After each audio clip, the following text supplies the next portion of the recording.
In the DRC, 4 civilians and a policeman have been killed in clashes as demonstrations broke out in protest called to demand President Joseph Kabila stand down this year. The protest was organized by a coalition of civil society groups, including the pro-democracy struggle for change. Joining us now via Skype from Geneva is human rights activist Benedicte Kumbi. Thank you for joining us. Thank you for having me.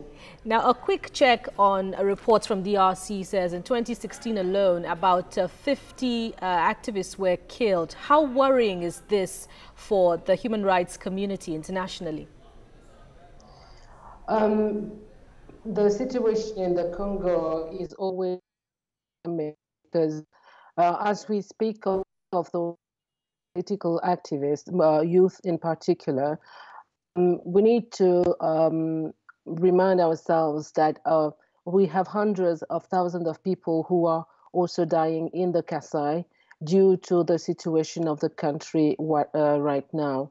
So the death of these activists is just on the other death that we have to count in the Congo now, and that we've been experiencing for nearly 20 years now. All right, let's look at the situation in the country now. There has been clashes and deteriorating security conditions, and people fear that the country could plunge into a civil war. How worrying is this for you, and is this enough to plunge the country into a civil war? I think it is important to really mind the words we are using. Talking about the civil war, a civil war in the Congo, is actually putting like a blanket on the problem that the Congo is facing. The Congo has been experiencing a war of aggression since 20 years. And many countries around the country are involved in that war. And these countries are also supported by the West, and the US in particular, Great Belgium, Canada, and Australia, and we can a lot more.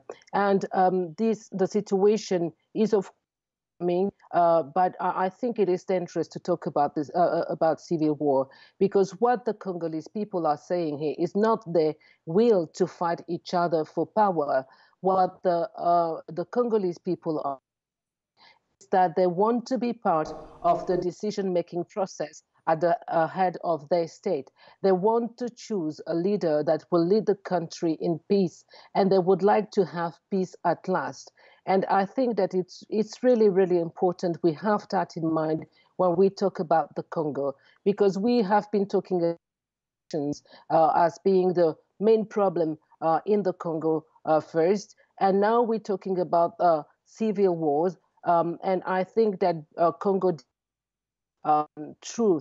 Congo deserves that we analyze the situation according to the context and what has been happening for 2 years now. Now, Benedict, let's look at government's reason for setting election date as 2019 as being the most realistic due to paucity of funds. How valid is this reason? It is not valid at all. Mr. Kabila, if I have to remind your viewers, has been in power since 2001. He was first part of a government of transition, and then he so-called won the election in 2006, and then in 2011 again. And I think that it was enough for him to learn how to organize elections.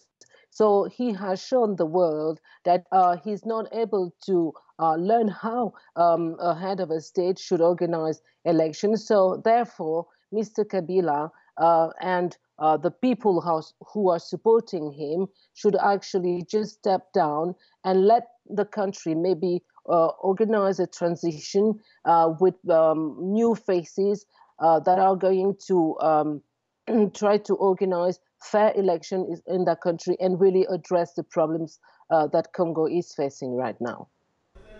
Now, the international community has pressed for at least 2018. But then at this point, how much or what more can the international community do, looking at what my colleague just said as being the paucity of funds, making the elections impossible for 2018, but rather 2019? But I think that when we talk about money in the Congo, Congo doesn't lack money. Let's be clear about that. This is a country where all the transnational, multinationals come and plunder the country and take millions or billions of dollars out of that country. The same government that says that it doesn't have money actually sells the country, the minerals of the country in order to enrich themselves. So maybe they could use that for that. As per the international community, I think that the Congo is the proof of how the international community can turn a blind eye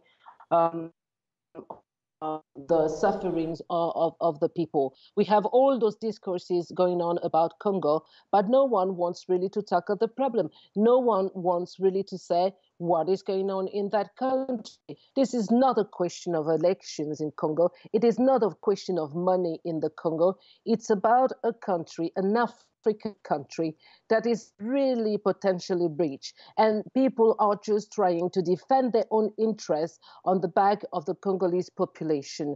When we talk about the US, for instance, what they have at heart is their national security, and they know also that they can achieve that by being present, for instance, in countries like Congo, where there is riches, when they can have riches, and that will of really trying to let the country with those that will deal with that insecurity and mass killings is shown by the discourse of Nikki Haley when she was in Kinshasa. How can she tell the population that we should wait 2018?